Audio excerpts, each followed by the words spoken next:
Mwezi wa 10 dunia, umoja wa kimataifa wameamua kuiweka mahususi kabisa iwe siku maalum ya kuangalia maendeleo, ya kuangalia ustawi, ya kuangalia changamoto anazokutana nazo mtoto wa kike. Na sisi Tanzania tupo miongoni mwa nchi ambazo zinashiriki kikamilifu katika kutafakari hili, katika kusherehekea hili kwa pamoja, na katika kuangalia ni kwa namna gani tunaweza tukashiriki kumuinua msichana huyu na tukaandaa mazingira yake bora kabisa kwa miaka ijayo. Ndicho ambacho tunakijadili siku hii ya leo hapa, na ndicho ambacho tutatafakari pamoja na wewe. Nambari yako ni 0763809770. Utujuze unashiriki vipi katika kumsaidia mtoto wa kike, na unaizungumziaje siku hii ya mtoto wa kike. Kwa wewe ambaye una mtoto wa kike hapo nyumbani, unaweza piga na wewe simu ambapo anaweza kazungumza na sisi hapa moja kwa moja. Napata nafasi hiyo, nambari hiyo 0763809770 kwa njia ya WhatsApp. Mimi naitwa Meryl Simba, ni mtoto wa kike mstaafu. Mwenzangu ni nami naitwa David wa Karungi, ni mlezi na mzazi wa watoto wa kike. Umelewa mpaka sasa hivi wangapi David? Endelevu, naendelea. Sema labda mlezi mtarajiwa. Wajambo nini. Wewe usija mjomba analea. Sina faida jirani. Na kupita huko njiani kuna siku inabidi nivushe mtoto wa kike, yani kuitikia salamu tu ndio umelea. Tabii tuje tuzungumze. Kuna siku unapita anko, haya wape pipi. Ndio shale mtoto wake. Yani tunasaidizana. Unawavusha barabara, unapita huko shuleni, kuna siku tunawatembelea, tunaongea na ndo kulea kwenyewe. Yani kulea ni mchakato. Kama malezi ni mepesi hivyo. Sio mepesi. Nitaomba na mimi niwe mlezi. Kuna kitu naweza nikisema mzazi wake pengine hajawahi kumwambia. Uzoefu ni tofauti. Ona uzoefu. Wakina mama mpo. Tunajua nyie ndio ambao mna uchungu na watoto wa kike. Tutumieni ujumbe wenu siku hii ya leo, changamoto unazokutana nazo, maana kuna namna mama anafikia hatua moyo wake unabubujika kwa sababu ya mtoto wa kike ambavyo huenda ameharibikiwa kutokana na mazingira, kutokana na marafiki, kutokana na mifumo ambayo ipo katika jamii husika. Tutumie ujumbe wako hapa. Lakini David anasema wakina baba mpo. Tupo. Nyie ndio mnaongoza kuwa na upendo kwa watoto wa kike. Tupo wakina baba. Tutumieni ujumbe. Mko wapi wakina baba? Mko wapi? Nyosheni mikono. Wao tutumie ujumbe, wanashiriki vipi kumlinda mtoto wa kike katika jamii, katika familia, kuanzia ngazi ya familia hapo ulipo, katika jamii inayokuzunguka, lakini katika taifa lako kwa ujumla. Na kila baba mtutumie ujumbe namna ambavyo upendo wenu mnaweza kuutumia kumlinda mtoto huyu wa kike. Hatutakuwa peke yetu, ni sisi, wewe pamoja na wageni tulioalika hapa studio kwa siku hii ya leo. Hawa wanafahamu mengi zaidi katika nyanja hii. Hawa ndio wataalamu. Tukiwa tunazungumzia mtoto huyu wa kike, hawa ndio wataalamu ambao wanafahamu mengi zaidi na wanazungumza nao mara kwa mara watoto wa kike. David, tuwakaribisha na kuwatambulisha wageni wetu siku ya leo. Asante sana. Kwa heshima na taadhima tunawaleta kwenu wageni wetu katika kujadili siku ya leo ya mtoto wa kike. Hapa tunaye Hadija Hassan, huyu ni meneja mwandamizi program ya usawa wa kijinsia Room to Read. Lakini pamoja nasi pia karibu sana Hadija. Tuko vizuri. Mtoto wa kike mstaafu kama mimi au bado tukulinde? Naweza nikajiweka kwenye mtoto wa kike mstaafu. Nikajua tukulinde. Wastaafu mtatupa uzoefu wenu kwa kweli. Karibu sana Bi Hadija. Lakini tunaye Bi Navina Mutabaz. Bi Navina Mutabaz, karibu sana. Asante. Tunafurahi kuwa nawe. Huyu ni msimamizi wa mradi wanawake vijana Feminia.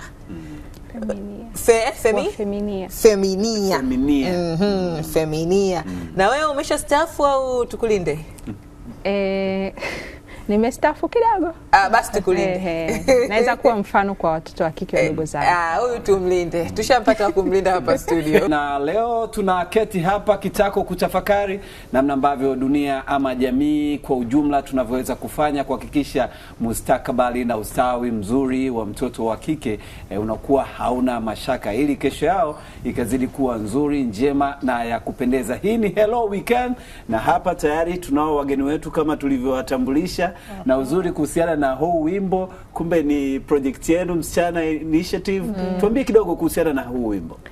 Asante sana. Wimbo kama unavyosema ni msichana hodari. Lengo ni, ukiangalia kwenye video ya nyimbo inaonyesha namna wasichana wanaweza kuwa hodari kwenye tasnia tofauti. Kuna ambaye walikuwa ni daktari, kuna waliomaliza shule ambao wamekuja mwisho, kuna ambao walikuwa wanatengeneza magari, lakini ni project ambayo tulifanya kwa ushirikiano na Dadahood.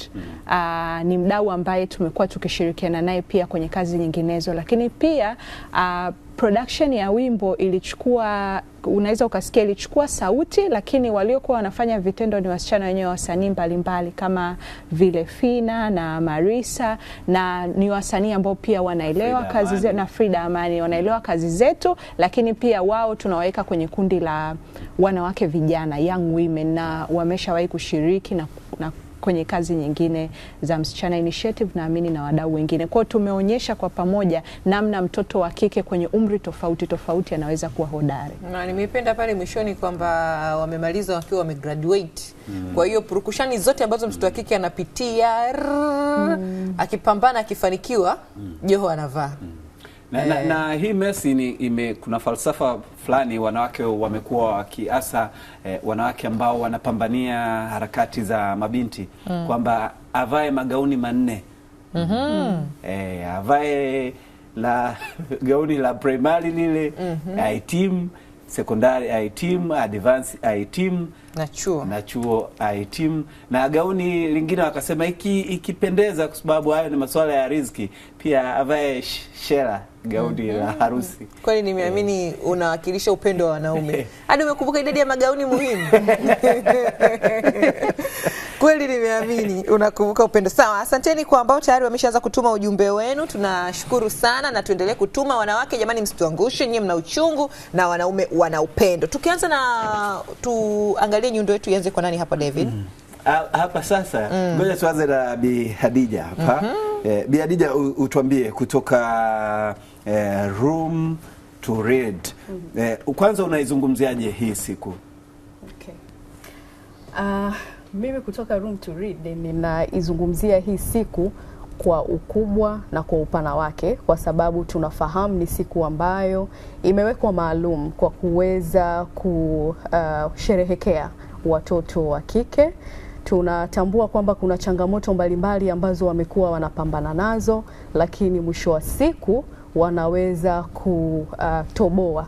Tunasema wanatoboa na wanafikia malengo yao. Sasa kwa sababu siku hii ilikuwa maalum kwa ajili ya kuwasherehekea, lakini tunapata pia fursa ya kujadili wamefikia wapi, kijamii, kitamaduni, hizi changamoto ambazo wanakumbana nazo sasa ziko kwenye kiwango gani? Nini ambacho tunapaswa kuendelea kukifanya zaidi ili kuendelea kuwawezesha hawa watoto wa kike? Kwa hiyo ni siku maalum sana kwangu, na ninaamini pia ni siku maalum kwa Tanzania nzima na dunia, mpaka ikaekewa siku yake kwamba leo tunataka kutambua uwezo wa watoto wa kike licha ya changamoto ambazo zimekuja kulingana na tamaduni, zimekuja kulingana na mila ambazo tunazo, lakini hata pia maisha kwa ujumla.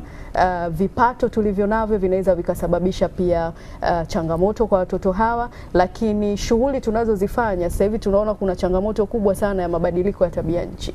So hizi ni changamoto mwisho wa siku zinaenda moja kwa moja kumgusa mtoto wa kike kulingana na namna ambavyo jamii imemweka. Kwa mfano nikizungumzia swala labda la mabadiliko ya tabia nchi, kulingana na namna majukumu yalivyogawanywa kati ya mtoto wa kike na mtoto wa kiume kwenye jamii zetu, tunaona kwamba mtoto wa kike kuna shughuli anazifanya na nyingine hazifanywi na mtoto wa kiume. Kwa mfano, sasa hivi tukizungumzia eneo ambalo limekumbana na changamoto ya ukame, kuna asilimia kubwa ya mtoto wa kike kutoendelea na shule akiwa anapambana na changamoto ile ya ukame, kutembea umbali mrefu kwenda kufuata maji, lakini mtoto wa kiume akawa anaenda shule.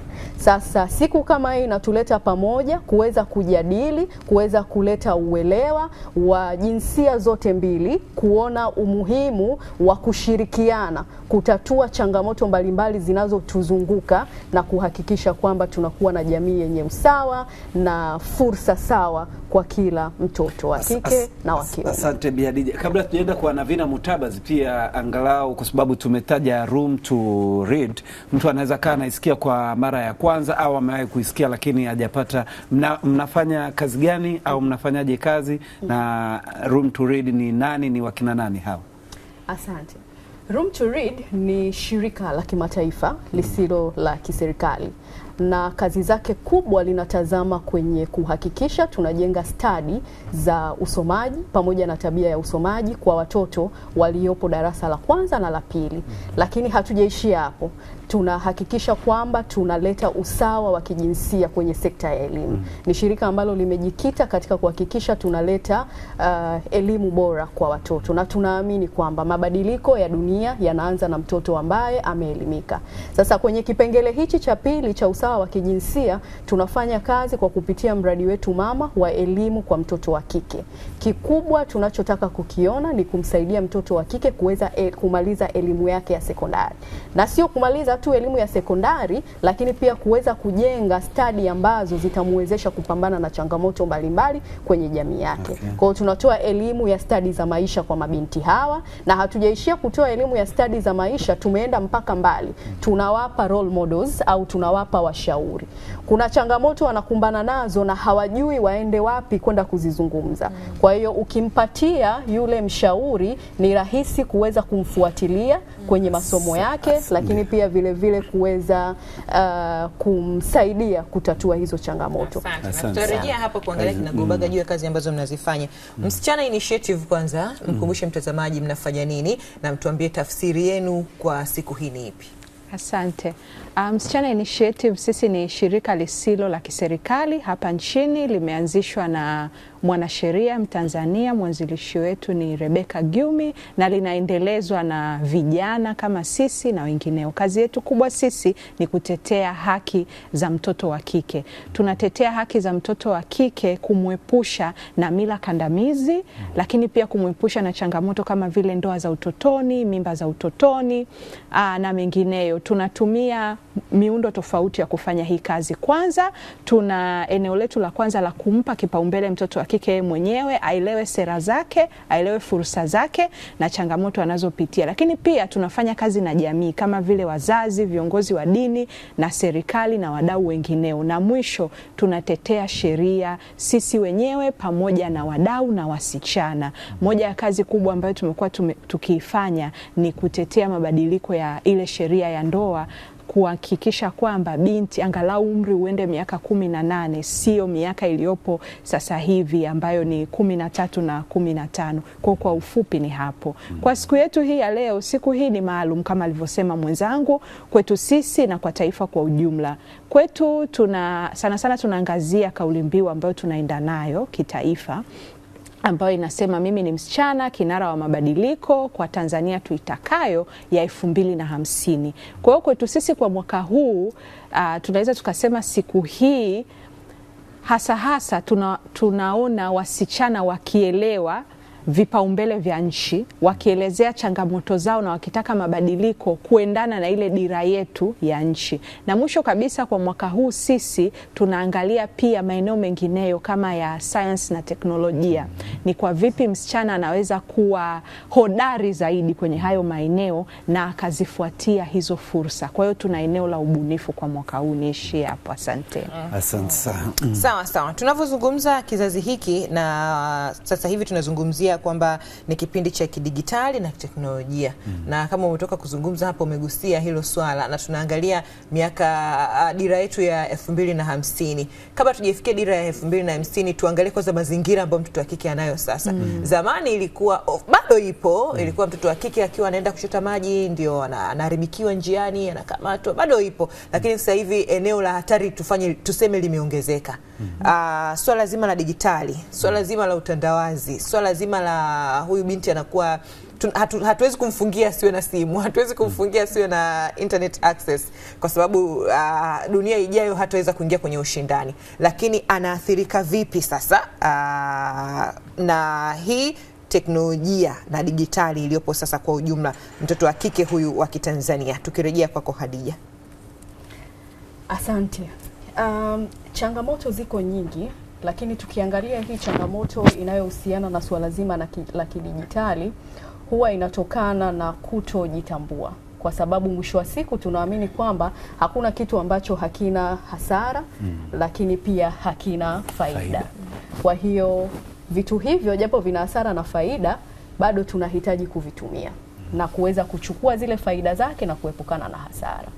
Kwa hiyo mimi ninaweza kusema kwamba iko haja ya kuendelea kutoa uelewa kwa ajili ya wasichana kuweza kujitambua, kwa sababu changamoto za mitandao zinaweza zikamsababishia msichana hata kufikia hatua ya kusema anataka kujiua, kulingana tu na kile ambacho kinaweza kikajitokeza ndani ya mtandao, lakini hata jamii ambavyo inaweza ikareact kutokana na shida ambayo msichana atakuwa ameipata. Lakini kwa mfano sasa Room to Read tumejikita katika kuhakikisha kwamba cha kwanza ni kumjengea uwezo mtoto wa kike, ajitambue yeye ni nani, aweze kufanya maamuzi sahihi popote anapokuwa, yaweze kumsaidia katika kutimiza ndoto zake na kuweza kuisaidia jamii au kuleta mabadiliko kwenye jamii. Lakini tunataka huyu binti aweze kujenga stadi za fikra tunduizi au tunasema critical thinking kwa lugha ya wenzetu. Lakini pia ajenge stadi za uongozi. Na hapa tunaongea uongozi wa kuweza kujiongoza yeye mwenyewe kabla ya kufikiria kuanza kuongoza wanaomzunguka. Kwa hiyo atakapokuwa amepata stadi hizi, amejengewa uwezo huu, kwa sababu tunaamini hivi ni vitu ambavyo viko ndani yetu, lakini hatujapata nafasi au watu wa kuweza kuviibua na sisi kuanza kuvitumia. Kwa tutakapopata fursa ya hivi vitu kuibuliwa, tutaweza kujua changamoto za mitandao ni zipi. Nitumie mtandao kwa namna gani uweze kuninufaisha mimi kama binti, uweze kuniepusha na changamoto mbalimbali. Lakini pia vile vile binti akijengewa ujuzi au stadi ya kuwa mstahimilivu, kwa sababu sasa hivi kwenye dunia ambayo tunayo changamoto ni nyingi, na kuna zile ambazo kwa namna moja ama nyingine unaweza ukashindwa kama binti kuitafutia suluhisho kwa wakati huo. Lakini kama utakuwa unajua kuna suala linaitwa ustahimilivu, ni rahisi kuweza kustahimili, na unajua baada ya muda fulani nitafika mahala fulani na nitapata hicho ambacho nina kihitaji. Hasa nikipata elimu yangu, mwisho wa siku haya mengine yote yatakuja. Kwa hiyo mimi naweza nikasema kwamba ni changamoto ambayo ipo, lakini bado tuna nafasi na tuna uwezo wa kuweza kumsaidia binti kuweza kupambana na ishu hizi ambazo zinaletwa na swala zima la kidijitali. Naomba nisome ujumbe kidogo. Karibu Mers. Anasema hello weekendi, naitwa Muhammad Athmani Mbaga kutoka Nzega. Siku ya leo ni special kwa binti zangu wote, na wapenda sana, wapambane wakiamini niko nao katika kila hatua. Anasema nadhani uendelee vyema, na mimi ni mtoto wa kike. Haya, sawa, asante. Anaitwa Ahmed Salim kutoka Pemba, asante. Anasema habari hapo studio Yusta na Iso, nipo Zanzibar. Nawapenda sana mabinti zangu Loveness, Jacqueline na Elizabeth. Na Loveness leo ni birthday yake. Na tuwapende watoto wetu wa kike na tujitahidi tuwape mahitaji yake ya muhimu, na tuwalinde, tuwapende. Mimi nipo upande wote wa uchungu na upendo. Haya, mpe ujumbe. Mpe ujumbe Loveness. Ulisema kwa chini chini, anajisikia. Okay, happy birthday kwake Loveness. Tumeona upendo wa baba. Wa baba kabisa. Mkatie keki bwana. Na anko wa Karungi atalipia vinywaji. Usijali, kila kitu kitakaa sawa. Cha msingi uwe na Azam Pesa. Anasema mimi najitahidi kuwalinda mabinti zangu kwa kuwa jitahidi kutimiza mahitaji yao muhimu. Asante. Anasema anaitwa Joseph Tukwa au Popa kutoka Iogwe Gairo. Anasema mimi nampenda sana mtoto wa kike na kumlinda, spendi ninapoona anaharibikiwa mzazi mwenzangu. Ndio maana hata juzi nimekuta mtoto wa jirani yangu anazunguka tu mitaa ya baa, nilimpiga aende nyumbani kwao, bora niwe na kesi na wazazi wake. Kashaamua, yani bora tu awe na kesi, lakini baa Alafu kitambo ulikuwa kuna kesi, ukipigwa na jirani kwa kesi inatoka hapo. Ila siku hizi mambo yamebadilika, mtu anaogopa hata kukukanya. Sawa. Haya, vizuri sana. Na nimalizie na huyu kwa sasa, tutaendelea kusoma ujumbe wako pia.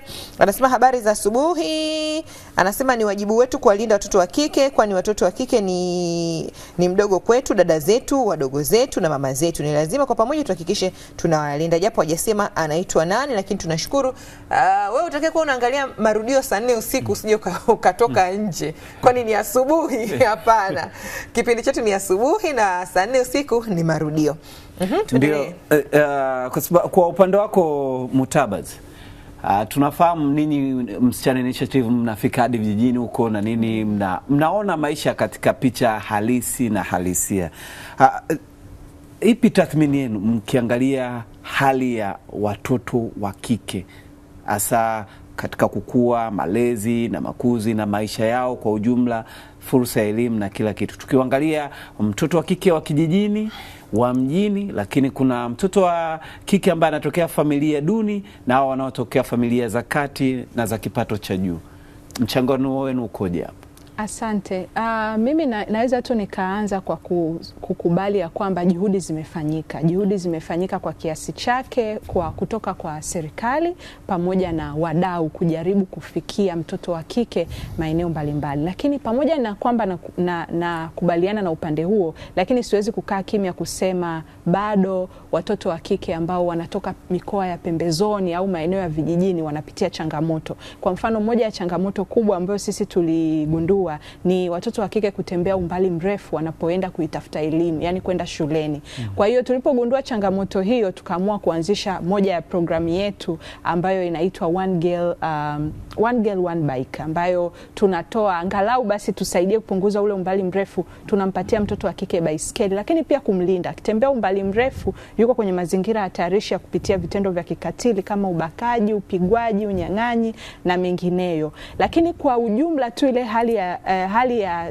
hali ya ukubwa kwa ujumla, kuna utofauti mkubwa kati ya mtoto wa kike aliyoko kijijini na aliyoko hapa mjini. Upatikanaji wa fursa ni tofauti, upatikanaji wa mahitaji ni tofauti, hata upatikanaji wa elimu. Wapo watoto ambao wanadondoka. Kudondoka tunasema ni kudrop, wanaacha masomo kutokana na hizi changamoto za umbali, kipato cha chini na kadhalika. Lakini tunachokifanya sasa sisi ndio hiyo mojawapo ya kwamba hatufanyi kazi mjini peke yake. Tumejaribu kufikia mikoa mingine kama Tabora, tupo Nzega, Dodoma tupo Bahi na Kongwa, na hata hapa Dar es Salaam tuko Bagamoyo, hatuishi hapa. Na pia tunatumia mbinu jumuishi za kuhakikisha tunawajengea utambuzi. Kama alivyosema pia mwenzangu, tunajitahidi pia na sisi kujengea utambuzi, kwa sababu mtoto wa kike akishajengewa utambuzi, haijalishi atakuwa kwenye mazingira magumu kiasi gani, atapambana azifikie ndoto zake, atakuwa na ujasiri wa kusema changamoto anazozipitia. Kwa hiyo tuna program mojawapo sisi inaitwa Msichana Amani Club, inafanyika mashuleni. Hizi ni klabu, wasichana wanakutana, lakini pia wapo watoto wa kiume ambao wanaingia kwenye zile klabu, wanajadili kwa umoja changamoto wanazopitia, na huwa wanatumia karata. Tuna karata zetu tumetengeneza kwa kushirikiana na wasichana wenyewe, zina mafundisho mbalimbali ya msichana kujiamini, wapi aseme nini akikutana na changamoto aisemeje, na yani hizo ni baadhi tu ya programu ambazo tunafanya. Kwa hiyo kwa ufupi niseme hivyo, utofauti upo ingawa juhudi zinafanyika. Na hawa wa mjini pengine wanatokea familia za kati au za kishua, nako mambo yakoje? Kwa sababu hawa wote ni watoto wa nchi hii bwana. Nachoweza kusema kundi la wasichana ni kundi moja zuri sana kwenye jamii ambalo linatupa mtazamo tofauti. Moja ya vitu ambavyo tumegundua, msichana haijalishi anatoka familia duni au haijalishi anatoka familia ambayo ina uwezo sana, wasichana sasa hivi wako moto, tunasema wamepata uchochezi ambao una nguvu ya hali ya juu. Kwa mfano sasa hivi sisi tunapobeba hii ajenda ya msichana, tuna maadhimisho yetu makubwa ambayo tunafanya na wadau wengine kutoka mashirika mengine kama vile Flaviana Matata Foundation, TAI, tunafanya na wenzetu wanaitwa Young Strong Mothers kutoka Morogoro, lakini tunafanya pia na Sisema. Tuko mashirika ambayo tunabeba hiyo ajenda. Tumeleta wasichana kutoka sehemu tofauti, wale wa hizo familia ambazo labda zinaonekana za kipato cha juu na wale wa chini, wote kwa pamoja wanaingia kwenye wameenda, mfano jana wameenda maeneo mbalimbali kujifunza, wameenda SIDO, wameenda kwenye kampuni ambazo zinajifunza masuala ya kiteknolojia. Wote wana udadisi, wote wana uelewa, wote wana chachu ya kutaka mabadiliko. Changamoto pekee iliyopo ni hiyo, ukosekanaji wa taarifa, wakati mwingine ukosekanaji wa vifaa vya kujifunzia. Lakini pia wapo wale ambao kutokana na kuwa na hii hali duni wanakosa ujasiri, wakati mwingine wanakosa ujasiri, wanakuwa wakimya. Lakini sisi tunachoamini ni kuwaleta pamoja, na huwa tunahakikisha wasichana ambao wanakuwa mbele au sura ya kuongelea sauti za wasichana wenzao hawachaguliwi kutokana na uwezo wao, kwamba huyu anatoka familia hii au huyu anatoka familia duni. Wanachaguana kwanza wao wenyewe, lakini pia wanachaguliwa kutokana na vipaji vyao. Kwa hiyo maadhimisho yetu karibuni sana, siku ya leo ndo kilele, mtaona matukio mbalimbali. Kuna wasichana ambao watakuwa wanalumbana kwa hoja, na hutoweza kujua huyu ametoka shule gani, kwa sababu wote wanavaa sare, wote wanaongea lugha moja. Kama zoezi la Kiingereza, wote wataongea Kiingereza. Kama ni Kiswahili, wote wataongea Kiswahili. Kwa hiyo nikijumlisha kwa yote, mimi naweza nikasema tu kwa kweli wasichana ni vinara wa mabadiliko pamoja na hizo changamoto zote. Asante. Naomba niendelee kusoma tena ujumbe wako kabla tujarejea kwa Hadija hapo. Anaitwa Twaha Mgaya kutoka Handeni, Tanga. Asante, tumepata ujumbe wako. Anaitwa Valence Mshana. Na sana namtakia siku njema binti yangu na siku njema binti yangu kipenzi Sofia Mshana. Tunapatikana Ukonga Moshiba. Upendo wa baba huo. Anasema habari za hapo studio, niite John Bunduki asili kutoka Korogwe, Tanga, Tanzania. Nafuatilia kipindi hiki live hapa kuhusu siku ya mtoto wa kike duniani. Naweza kusema watoto wa kike wanaweza tuwape nafasi, tuwatetee, tuwalinde na tuelimishe jamii kuhusu haki sawa na elimu bora kwa watoto wa kike. Asante, wasalimia hapo. Anaitwa Habibu Hashim na Kanoga kutoka Morogoro. Anasema mimi kama baba, nyumbani kwangu watoto wangu wa kiume ndio ambao wanatumika kwenda madukani, sokoni, na pia ikifika saa 1 kamili usiku hakuna mtu yeyote anayetoka nyumbani bila idhini yangu. Hii imenisaidia sana, japo changamoto wakati mwingine ni kwa mke wangu ambaye anaweza kawatuma muda ambao ni zaidi ya huo. Baba ambavyo anashughulika kuwalinda. Yaani hakuna mtoto wa kike kutumwa. Unaenda kaka David kachukue nyanya. Au ikifika saa 12 mambo yawe tayari yamesha. Yote mmeshaweka ndani. Maana ukimtuma tu kuanzia hiyo mida ya jioni. Kuna fisi pale wanawinda tu. Vijana hawaaminiki bwana. Huyo anasema tusiishie katika kuwafanyia visherehe watoto wetu wa kike, bali tujikite katika kuhakikisha tunasimamia ndoto zao ili waweze kuja kuvaa hayo magauni 4 hadi 5. Mungu awabariki sana watoto wa kike. Anaitwa Jordan Milanzi kutoka Igunga, Tabora. Asante sana. Anasema habari, anaitwa Ibrahim Marambo wa Morogoro. Anasema hongereni watoto wa kike duniani, lakini mkumbuke adui wa mwanamke ni mwanamke mwenzake. Shindwa kabisa. Mnakubaliana naye? Hapana. Ibrahim, wewe uliona wapi? Huu msemo umekuapo. Shindwa kabisa. Huu mtaujibu. Hakuna kushindwa kabla mjajibu. Sana kwa kweli. Si mnaona wanaotetea watoto wa kike ni nani? Jamani, ni wanawake. Ila huu msemo umekuapo jamani. Ni mwanamke. Ila huu msemo umekuapo jamani. Au labda katika mazingira ya uhalisia umetokana na nini? Bi Hadija, kipi kimesababisha kwa sababu mpaka kinasemwa mpaka mtu anawaonya watoto wa kike kumbukeni. Na sasa hii ya adui wa mwanamke, huyu anayesoma katokea wapi? Morogoro. Haijulikani tu Morogoro. Ukienda Mwanza unaweza kusikia mtu anasema hivyo, ukienda Njombe mtu anasema hivyo, umeenda Zanzibar mtu anaweza kusema hivyo. Imetokana na nini na ukweli wake ni upi? Mimi nikijaribu kuitafakari na kuifikiri, naweza nikarudi kusema kwamba sikubaliani na hiyo sentensi kwamba adui wa mwanamke ni au tukianzia sasa wakiwa bado ni wasichana, adui wa msichana ni msichana mwenzake. Mimi siwezi kukubaliana na hiyo sentence kwa sababu kwanza tukianza kuangalia changamoto mbalimbali zinazowakumba hawa wasichana ambao ni wanawake wa baadaye, hazisababishwi na mwanamke. Zinasababishwa na jamii. Sivyo? Ni changamoto ambazo zinasababishwa na jamii. Na inawezekana sasa kwa sababu huyu msichana anapata muda mrefu sana wa kukaa na msichana mwenzie au kukaa na mwanamke ambaye ni mama, basi mama au hawa wanawake wamepewa hilo jukumu la kwamba sasa nyie ndo mnaosababisha hawa changamoto zao, ni nyie ndo mnaozisababisha, kwa sababu tunaona hata kimalezi na kijamii jukumu hata la malezi amepewa mama, na wakati mwingine hata yule mtoto wa kike ndo amepelekwa kwa mama zaidi. Sawa. Kwa hiyo mwisho wa siku naweza nikasema tu ni zile tunaita wakati mwingine ni zile wanasema vitu ambavyo vimeibuliwa au kwenye jamii na sio vya kweli. Mjadala tunaofunga. Yeah. Na tukibakia si kweli. Si kweli. Kuna Ibrahim, zile sijui kwa Kiswahili tunahitaji, ila Kiingereza wanaita fallacy. Kwamba yani kwa mfano mtu anaamini kwamba mtu aliyeko Dar es Salaam ana pesa. Lakini si kweli. Au mtu anayenyanyua vyuma ana nguvu. Yaani kuna kitu kinakuwa kama kinaaminishwa kutokana na au mzungu ana akili kuliko mtu mweusi. Yaani kuna kitu kinaweza kikatengenezwa akijulikana kinatoka wapi. Kwa hiyo mjadala tumeufunga. Tuendelee na mada yetu ya mtoto wa kike. Hadija, tunaona katika haya maadhimisho siku ya mtoto wa kike ambayo inaendelea na vitu kama hivyo, tunataka kufahamu mnapokutana na watoto wa kike wanawaza nini? Wanataka kusema nini? Pengine jamii hatuwasikilizi ipasavyo, ila kwa sababu nyinyi mnatenga muda, mna mafunzo, mnafanya tafiti, mnasoma ripoti mbalimbali, wanawaza nini?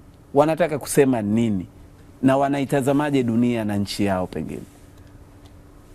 Kwa kweli kwa kulizungumzia hilo, watoto wa kike wana ndoto kubwa sana, na wanatamani kuielezea dunia ndoto zao, lakini changamoto iliyopo wanakosa namna ya kusema zile ndoto walizonazo.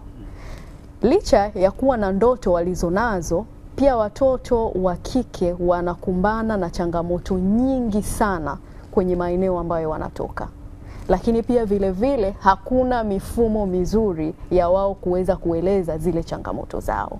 Kwa hivyo sisi kama Room to Read tumeweza kutoa nafasi kwa hawa watoto wa kike kuweza kueleza ndoto zao, kuweza kupanga malengo walionayo kutokana na ndoto ambazo wanazo, lakini pia vile vile kupata nafasi ya kuomba ushauri na kuomba maelekezo ya namna gani naweza kutoka point A kwenda point B kutoka kwa wafanyakazi ambao wako kwenye shirika la Room to Read.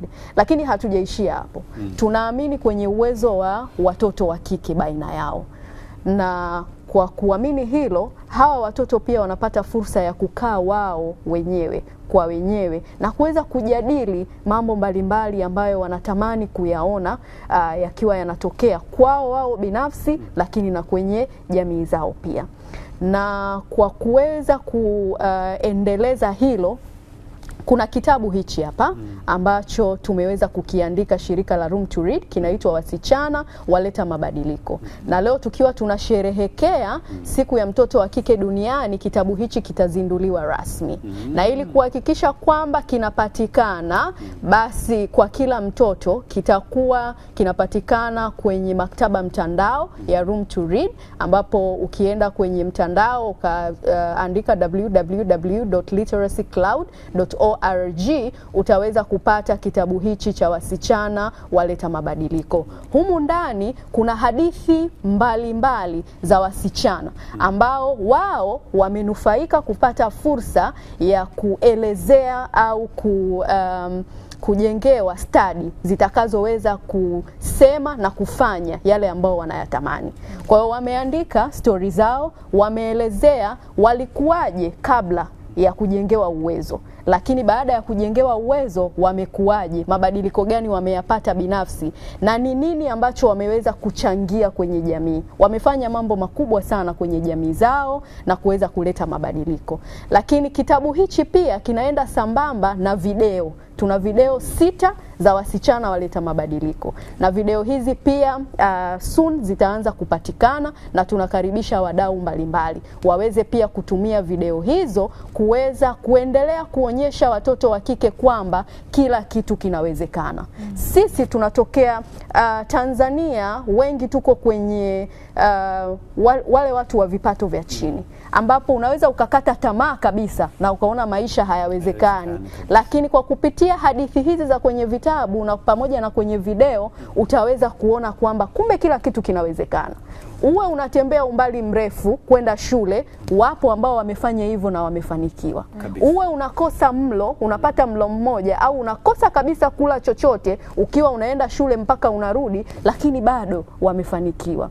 Unapitia shida za kiafya, lakini bado wanaonyesha wamefanikiwa, pamoja na watu waliokuwa wanawaiga kama mifano ili kuweza kufikia malengo yao. Kwa naomba nitoe wito kwa wadau mbalimbali, lakini hata kwa serikali kwamba kuendelea kutumia zana hizi kwenye swala zima la ujifunzaji na ufundishaji, kuendelea kujengea wasichana stadi za maisha, lakini kuhamasisha jamii kumsapoti mtoto wa kike kuweza kufikia ndoto zake na mawazo alionayo ya mafanikio. Na hiki mfano halisi na ya kweli. Na hiki ambacho wamekitengeneza ina maana kinatuletea ile hitimisho, ule msemo kwamba ambacho hakikuui kitakufanya uwe imara na kuimarisha.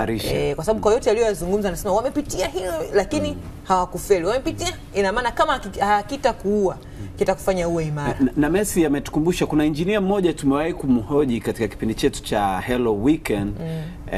Yeye alikulia kule Mbeya, lakini alikuwa anaelezea mazingira ambayo alikulia. Kwanza hakufanya wapi? Ni Tukuyu. Tukuyu. Akawa anazungumzia nimekisahau kile kijiji.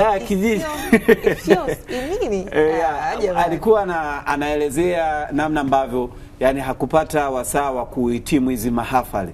Alikuwa anahitimu, lakini sababu ya changamoto ya maisha hawakufanya mahafali. Hamna sherehe. Maisha yalikuwa ni magumu. Wenzake wanavaibika vyuo, inabidi ahangaika. Lakini hivi tunavyoongea kaanzisha kampuni yake na ameajiri watu wengine. Kwa hiyo vyovyote iwavyo, kama akikuui kinakuimarisha. Mifano halisi. Kabla hatujahamia kwa Mutabazi hapa, ulizungumzia issue kukutanisha watu na role model. Na piga picha binti umkutanishe na mfano Joketi Mwegelo katika uongozi, au Messi katika kutangaza, ama Ivona Kamuntu sisi hapa, ama wengine. Yani inavyokuwa, unajua kuna mtu inaweza kukuchukua miaka hata mingapi uwezi kukutana naye mpaka awepo mtu wa kufungua mlango wa kusema yule pale kaonane naye. Mnavyokutanisha na watu wa mfano, role models, mabinti wanakuaje? Na kwa nini mliwaza vile, na inawabusti kiasi gani? Sawa. Tunapozungumzia watu wa kuigwa au watu wa mfano, ni watu ambao wanasaidia kuweza ku speed up safari ya mafanikio ya binti. Watu hawa kwa Room to Read wanakutanishwa na watoto kwa aina mbalimbali. Kwanza kabisa tunapokuwa kwenye maeneo yetu ya miradi, kwa sababu tunafanya kazi mashuleni, tunashirikiana na serikali. Tunafanya kazi kwenye shule za serikali kutoa haya mafunzo. So cha kwanza kabisa tunakuwa na mtu ambaye anakuwa permanent pale shuleni, ambaye anakuwa na role ya kutoa hizi elimu za stadi za maisha kwa kushirikiana na walimu, lakini pia anakuwa na role ya kuweza kupata wasaa wa kukaa na msichana, kumuelezea yeye story yake ilikuwa ya namna gani, lakini kama kuna changamoto kuweza kukaa kwa pamoja na kujadili hizo changamoto. Lakini mbali na hapo, kwa sababu tumejikita kwenye jamii, kwenye elimu, na tunatamani kumsaidia mtoto wa kike kuweza kufikia ndoto zake za kielimu na kumaliza elimu ya sekondari, tunajaribu kuwakutanisha na watu ambao wanatoka kwenye sekta mbalimbali. Kwa mfano, mpaka anamaliza kidato cha 4 tunataka awe ameshajua fursa mbalimbali zilizoko nje na zinazoendana na ndoto alizonazo. Tutawaletea mainjinia, tutawaletea watu kama kina Rebecca Gyumi ambao wameweza kusimamisha mashirika, tutawaletea watu kama kina watu ambao wako kwenye sekta ya biashara, waweze kuwaona, waweze kujifunza kutoka kwao. Mambo yalikuwaje? waliwezaje kufika hapo, safari ilikuwaje, changamoto gani ambazo wamezipitia, na pia vile vile yeye kama anataka kujiingiza kwenye sekta hiyo, ni nini anamshauri aweze kufanya na aweze kutimiza malengo yake. Lakini mbali na kule kwenye project site, siku kama hizi tunajaribu kuleta wanawake mashuhuri ambao wamekuwa ni kioo kwa watu wengi, na leo tunatarajia pia na sisi kwenye maadhimisho ambayo tunayafanya ambayo yatabeba uzinduzi wa vitabu pamoja na video tulizonazo, kuwa na Jokate Mwegelo kama mgeni rasmi, ambaye tunaamini kwamba wasichana wengi wanamwangalia na wataenda kuwa inspired sana na yeye. Kwa hiyo hawa ni watu wa muhimu sana, kwa sababu ni kama wamefagia njia. Kwa hiyo wanakuja kumweleza huyu, pita huku usipite huku, pita huku usipite huku. Asante sana. Haya, naomba nisome ujumbe wetu na muda wetu nao unakimbia kweli kweli. Anaitwa Sonia Abdalla, nipo Morogoro kiwanja cha ndege. Siku ya leo ni siku muhimu kwa mabinti wote na nawatakia heri. Asante. Anasema anaitwa Crescencia, anasema mada ya leo nimeipenda. Mimi ninaye binti wa miaka 4, lakini changamoto kubwa ni watoto wenzie jamani. Sijui wenzetu wanawaleaje hawa watoto, lakini wanacheza michezo ya wakubwa. Binti yangu anakuja na ananiambia mara walisema tufanye hivi, mara tufanye hivi, nikakataa. Sasa nashindwa kuelewa nifanyaje, kwa sababu unakuta mimi ni peke yangu ambaye namfundisha mtoto wangu mambo mazuri, lakini sasa hadi nafikia tu anaogopa kumwacha binti yangu akacheze na wenzie, na nikimfungia atakuwa ni mtoto wa aina gani? Kwa haraka kama mjomba nashauri wale watoto si anawajua wanaocheza na mwanae. Kama wazazi kula hawafanyi vile, kama hawezi kuambia, hawaite wale wanaocheza na mwanae. Awakanye ABCD hairuhusi. Unajua ukiwaambia watoto ni rahisi sana kusema alitukataza, tulikatazwa. Kwa hiyo inakuwa ni rahisi. Haya, wakati ngoja ongezee mzazi. Na kwa kuongezea hapo, mimi nafikiri kitu kingine ambacho tunapaswa kukifanya ni sasa jamii inaingiaje kwenye malezi na makuzi ya hawa watoto. Tutamtengeneza mtoto atajua kujilinda, lakini huyu mtoto haishi kwenye kisiwa. Anaishi na watu mbalimbali wanaomzunguka wenye tabia tofauti tofauti. Kwa hiyo nadhani sisi ambao tumepata nafasi tunapaswa kuona pia jamii inashirikishwaje, ikiwemo hata nyie ndugu zangu wa kwenye habari na hivi vyombo vya habari. Iko haja ya kuanza pia kuendelea kutoa elimu kwa jamii kwa ujumla, kwa sababu jamii ina nafasi kubwa sana kwenye malezi ya watoto. Mtoto wa nyumba A anaona kwao wanafanya nini, wa nyumba B anaona kwao wanafanya nini. Hawa wazazi wakiwa wanauelewa mmoja kwenye swala zima la makuzi na namna gani ya kuwasapoti watoto, basi changamoto itaisha. Sawa sawa. Tumepata ushauri mzuri hapo. Naendelea kusoma ujumbe wako hapa. Anasema mbona amenikimbia. Hello weekend, naitwa Rajabu Dasa Mvula kutoka kijiji cha Magila, Tanga. Jukumu la kumlinda mtoto wa kike ni letu sote. Jambo la msingi ni kuhakikisha familia inatimiza wajibu wao ili mtoto wa kike atimize malengo yake, na nashauri mabinti kuepuka mambo ya kuiga mtandaoni, ikiwemo wavae mavazi ya stara. Shukrani sana. Anasema na hii mavazi ya stara, kuna pipi nilikutana nayo imechorwa. Bila shaka na nyinyi mlikutana nayo. Pipi ambayo ipo ndani ya ganda haijaguswa na sisimizi. Pipi iliyotolewa nje ya ganda, sisimizi wameivamia. Kwa hiyo chagua moja. Usipovaa kwa stara, basi sisimizi watakuja. Ndugu zake David Nyang'au. Hapana, usiseme ndugu zangu. Ila simpo nao jinsi moja. Hapana. Kwa sababu unyang'ao hauhusiani na jinsi. Na kuna mzazi anamwona mtoto hajavaa stara anafurahia. Sasa jua mtoto wako ni pipi ambayo ipo nje ya ganda. Kwa jina anaitwa Ruhian Ahmad maarufu kama Abu Zahara kutoka Tanga. Anasema kwa mchango wangu kuhusu mtoto wa kike, kwanza kabisa anatakiwa kujitambua kama alivyosema dada hapo. Yeye ni nani, anakwenda wapi, na asiige watu wengine ikiwemo tabia mbaya. Shukrani sana. Anasema habari, waulize hizi siku za wanawake ni nyingi jamani. Mbona mtoto wa kiume hatusikia akikumbukwa? David, wiki iliyopita tulimkumbuka mtoto wa kiume, ilikuwa ni siku ya nini? Ilikuwa siku tulikuwa ni Jumapili iliyopita. Ilikuwa ni nini? Siku ya mtoto wa kiume. Ilikuwa ni siku ya mtoto wa kiume. Tulijadili. Ilikuwa ile kabla ya Jumapili ile ya nyuma. Acha hii ya katikati, ile ya nyuma. Kwa hiyo tulijadili. Hapa. Shahidi tunao. Sijui mtoto wa kiume jamani. Tukirudia kile kipindi chote. au director ukishusha wakati tunaendelea na cha mtoto wa kiume, yani viwili hayupo peke yake, zaidi ya watu 5 wote wameuliza kwa nini mtoto wa kiume atuko. Mtoto wa kiume ilikuwa Jumapili ile, tulikumbuka.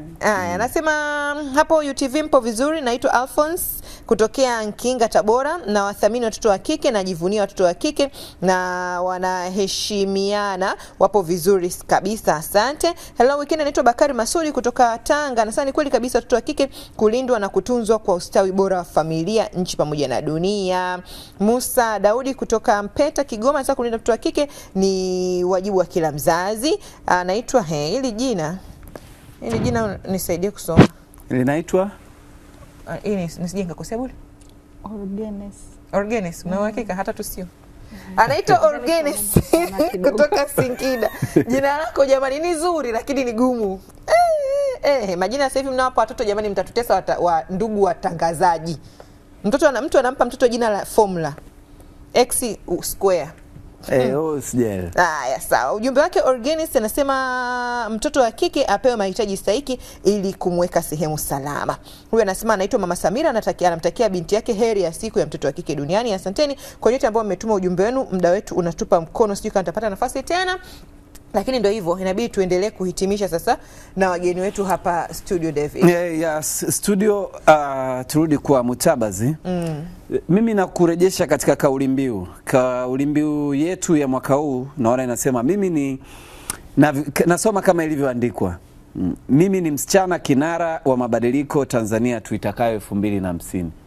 Hii kauli mbiu tusaidie kuimeng'enya, kuivunja tuielewe hapa, ili hata kama mzazi au mlezi anafuatilia na msichana aielewe. Asante.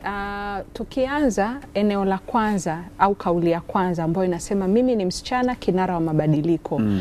Kama mmesikia nilisema mwanzo, lakini hata Adija naye alisema mwanzo kwamba siku hii ni kusherekea yale mazuri ambayo wasichana wameshafanya, mtoto wa kike ameshafanya, lakini pia katika kusherekea kujifunza na hapo kuangalia changamoto ambazo zinaendelea. Sasa pale kwenye mimi ni msichana kinara wa mabadiliko, kwetu sisi kupitia ajenda ya siku hii ya leo na kuendana na hiyo kauli mbiu, tumetafsiri na tukishirikiana na wasichana wenyewe pamoja na serikali, tumetafsiri kwa kusema tunasherekeaje mabadiliko ambayo wasichana wameyafanya kama vinara.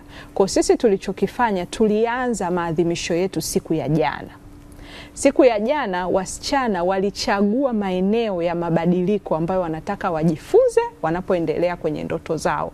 Kwa hiyo nilisema mwanzo kwamba kwa siku ya jana walienda kwenye maabara za kujifunza, tunaziita learning lab. Walienda shirika la Jenga Hub, wakajifunza mbinu za kidigitali ambazo zinaweza zikawasaidia kujipatia kipato. Walijifunza coding. Kundi lingine walichagua waende kujifunza ujasiriamali SIDO. Kundi lingine walienda kujifunza sinema, tasnia ya habari, utengenezaji wa filamu kupitia shirika la TAI. Kundi lingine walienda kujifunza painting, uchoraji mzuri. Kwa hiyo pale kwenye kinara wa mabadiliko ni tunachochea wasichana wenyewe waweze kuwa na stadi mbalimbali ambazo zinaweza kuleta mabadiliko, lakini zinaweza kuwafanya waziendee ndoto zao. Hayo ni maeneo tu baadhi. Walienda pia kujifunza kutengeneza taulo za kike, kwa sababu moja ya changamoto ambazo mtoto wa kike anapitia ni ukosekanaji wa hizo taulo za kike na kufanya aathiriwe kwenye kipindi cha mzunguko wake wa hedhi. Kwa hiyo sisi kwenye kinara wa mabadiliko ni eneo hilo. Siku hii ya leo tumewaletea wasichana wa mfano, wadogo tu wenye umri mdogo. Kwa mfano, mgeni wetu rasmi ni mtoto wa kike. Tunabadilisha ile dhana ya kwamba mgeni rasmi anapaswa labda awe mtu fulani. Mgeni rasmi ni mtoto. Ni mtoto wa kike mwenyewe ambaye ni mwandishi mzuri sana wa vitabu, anaitwa Georgina, na alishawahi kupata fursa ya kukutana na Mheshimiwa Rais. Lakini shughuli nzima inaendeshwa na wasichana wenyewe, kwa sababu kweli ni vinara wa mabadiliko. Leo watakuwa kwenye mabanda wanaelezea stadi walizojifunza jana, lakini wao wana kauli ambayo wameiandaa, tamko la haki zao. Wanaona kama nchi ili kuendea hiyo 2050, wapi pamelegea, sera zipi zibadilishwe. Kwa hapo ni upande wa kinara wa mabadiliko. Lakini ukija kwenye upande mwingine, kwa Tanzania tuitakayo 2050, nilizungumza mwanzo kwamba sasa hivi tunaona wasichana na mabinti wana uwezo mkubwa sana wa kuchallenge sera zetu. Kwa hiyo kwenye hilo tamko lao wameandika maeneo ambayo wanahitaji yaboreshwe ili na wao waweze kuwa jumuishi kwenye dira 2050. Tukija kufanya tathmini ya dira 2050 tuone kweli, je, haki za mtoto wa kike ziliheshimiwa? Je, mtoto wa kike alipewa nafasi za uongozi? Kwa hiyo wameandaa tamko ambalo wataenda kulisoma pale mbele wao wenyewe. Kwa ujumla tu naweza nikasema sisi kauli mbiu tuliitafsiri kama kusherekea maeneo ambayo mtoto wa kike anafanya vizuri na amefanya vizuri kwa kipindi cha mwaka mzima, lakini pia kujiandaa maeneo gani, sera zipi, sheria zipi ambazo zinapaswa zibadilishwe, lakini kwa sauti ya mtoto wa kike, sio sisi, wao wenyewe, ili tuweze kuiendea ile dira 2050, kwa sababu kama nchi tunaongozwa na dira sasa hivi mpaka 2050. Kwa wao mtoto wa kike anakuwa wapi? Kwa sababu mtoto wa kike na mustakabali wake wa kesho pamoja na mambo mengine yote tutakayoyafanya, kuna swala japo tuligusia kwa uchache, kuna swala la maadili. Ndio. Mwaka jana mwezi wa 6 kulitoka ripoti iliyoonyesha kwamba watoto wa kike miaka 13 hadi 20 ndio wanao sasa hivi wanaongoza kwa kuambukizwa, sio kwamba wanazaliwa na virusi vya ukimwi, ndio wanaongoza kwa kuambukizwa virusi vya ukimwi. Lakini kuna swala la maadili ya msichana na mtoto wa kike. Swala hili yani sijui lipo ni kubwa ama linatoa harufu mbaya kwa kiasi gani, na nyie konsani yenu ikoje katika eneo hilo? Na kwa dakika kadhaa, kwa dakika moja ndio tunahitimisha hivyo. Pia tutatajia tunavyoweza kupata hicho kitabu na tunavyoweza aliyepo Dar es Salaam wanavyoweza kushiriki katika mnavyoadhimisha. Karibu, tukianza kwa Room to Read. Asante. Kwenye suala la maadili, unajua pia ndio maana wataalamu mbalimbali au wataalamu wengi wanapozungumzia suala la stadi za maisha wanaunganisha stadi za maisha na maadili.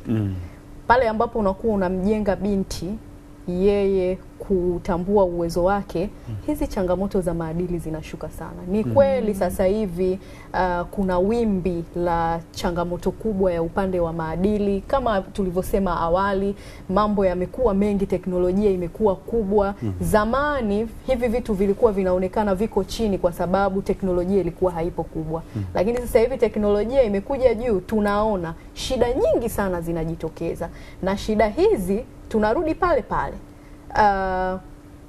zinakuwa zinachangiwa na jamii nzima kwa ujumla. Kwa hiyo mwisho wa siku binti anapaswa kujengewa uwezo, lakini jamii kwa ujumla inayomzunguka inapaswa pia kutambua ina nafasi gani kwenye kuhakikisha maadili ya binti yanaweza kusimamiwa vyema, lakini maadili ya huyu binti yanaweza pia kulindwa na anapewa heshima yake ile ambayo anatakiwa kupewa. Kwa hiyo apewe kwanza yeye elimu, lakini tusisahau wanaomzunguka, kwa sababu vitu kama vya maambukizi wakati mwingine kuna wanaoshawishiwa, sio matakwa yao, lakini kuna wale ambao hawajapata taarifa muhimu, ndio maana wameenda kuingia kwenye msukumo wa rika lao. Kwa wakipewa hiyo elimu, kukiwa na hizo fursa za elimu, nadhani changamoto hiyo ambayo kweli kwa sasa inaonekana kwa ukubwa itaweza kupungua. Asante sana. Mwalimu Happiness na wengineo wameulizwa wanapataje hicho kitabu. Kwa mfano Mwalimu Happiness yupo Rukwa, Kalambo. Kama nilivyosema awali, kitabu hichi tafadhali ingia kwenye maktaba mtandao ya shirika la Room to Read kwa kuandika tu, ukiingia Google andika www.literacycloud.org, utajisajili na utaweza kupata kitabu hichi. Lakini pia niliambiwa kusema www.literacycloud.org. Lakini kwa maadhimisho ambayo tunayafanya leo, mnaweza mkatufuatilia live kupitia YouTube channel ya Room to Read Tanzania. Kuanzia saa 4 tutakuwa live, tutarusha matangazo yetu na utaweza kujumuika nasi katika kusherehekea siku hii adhimu ya mtoto wa kike. Aliyeko Dar es Salaam anataka kuhudhuria, nyie labda kuna sehemu mtakuwa kwa hapa Dar es Salaam? Kwa Dar es Salaam tuko Millennium Tower. Millennium Tower. Kwa mtu anaweza kafika na mabinti zake pale wakajifunza. Na bila shaka utapata pia kopi ya kitabu nakala. Kwa sababu au pia kopi zipo chache. Kwa sababu sasa hivi tunaendelea kuhamasisha matumizi ya mitandao kwenye ujifunzaji, lakini pia tunaendelea kuiweka dunia katika usafi, kwa sababu pia printing inaleta changamoto za kimazingira. Tunahamasisha sana waingie kwenye mtandao ili waweze kupakua kitabu hichi na kusoma. Mutabazi, unasemaje tunapofunga?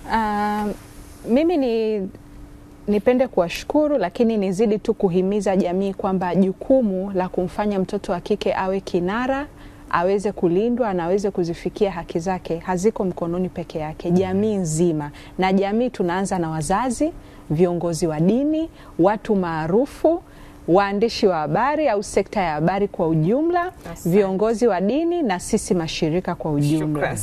Asanteni, tunashukuru sana kwa nyinyi mlioshiriki. Asanteni mlioshiriki mliokuwa nyumbani. Poleni kwa ambao tujasoma ujumbe wenu, lakini tunauthamini sana. Mimi ni Merox Mbaya, mwenzangu nami ni David wa Karungi. Kwa niaba ya wote tunasema asante. Tuendelee kutafakari, tumlinde mtoto wa kike na tuhakikisha anatimiza ndoto zake.